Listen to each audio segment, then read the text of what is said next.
रूह कलम किस नंबर 12 खुफिया सुरंग। भारी पथरीली दीवार उनके पीछे बंद हो चुकी थी। चारों तरफ घुप अंधेरा था।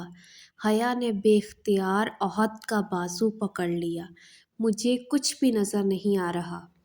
औहद ने अपने मोबाइल की टॉर्च ऑन की। मध्यम रोशनी में एक लंबी तंग सुरंग सामने नजर आई। सुरंग की दीवारों पर पुराने ज़माने की तहरीरें कंदा थी। हया आहिस्ता से उनकी करीब गई। ये उर्दू नहीं है। औहद ने गौर से देखा। ये फ़ारसी और उर्दू का मिला जुला रस्मुल ख़त है, शायद बहुत पुराना।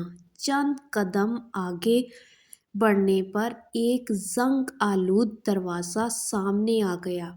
दरवाजे के ऊपर सुनहरी हरूफ में लिखा था, सच सिर्फ बहादुरों के लिए है। जैसे ही औहद ने दरवाजे को धिक्का दिया, दरवाज़ा खुद ब खुद खुल गया।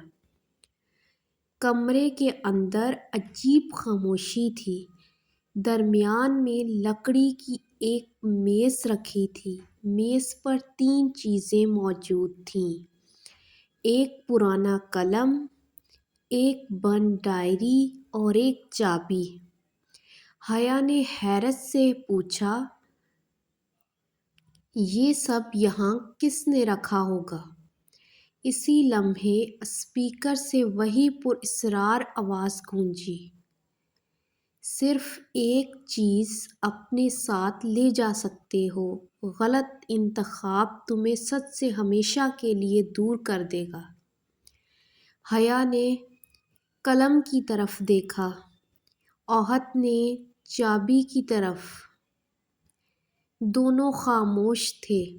चंद लम्हों बाद हया ने धीरे से कहा, मेरे अब्बू हमेशा कहते थे कि हर ताला चाबी से नहीं, अक्ल से खुलता है। औहद ने इसकी तरफ देखा और मुस्कुराया। और मेरे वालिद कहते थे, बास औकात कलम तलवार से ज़्यादा ताकतवर होता है। हया ने एक लम्हा सोचा, फिर डायरी उठा ली।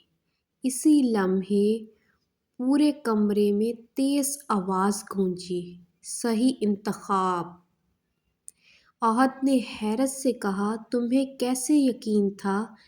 हया ने डायरी को सीने से लगाते हुए जवाब दिया, राज हमेशा अल्फाज में छुपते हैं, हथियारों या चाबियों में नहीं। अचानक कमरे की दूसरी दीवार सिरकने लगी। इसके पीछे एक छोटा सा कमरा था। दीवार पर एक बहुत बड़ी तस्वीर लगी थी। इस तस्वीर में हया के वालिद, औहद के वालिद और वही तीसरा शख्स खड़ा था। लेकिन इस बार इस तीसरे शख्स का चेहरा स्याही से नहीं छुपा था। हया ने तस्वीर को गौर से देखा। इसके सांस रुक गई।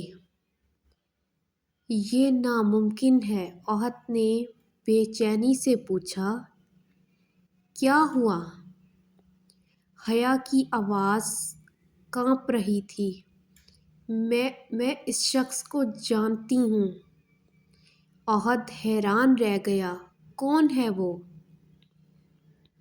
हया ने तस्वीर से नज़रें हटाए बगैर आहिस्ता से कहा, ये वही शख्स है जिसे मैं बचपन से चचा जान कहकर बुलाती आई हूँ। इसी लम्हे कमरे की तमाम रोशनाइयाँ एक साथ बुझ गईं और अंधेरे में किसी के कदमों की आवाज़ सुनाई देने लगी, ठक ठक ठक।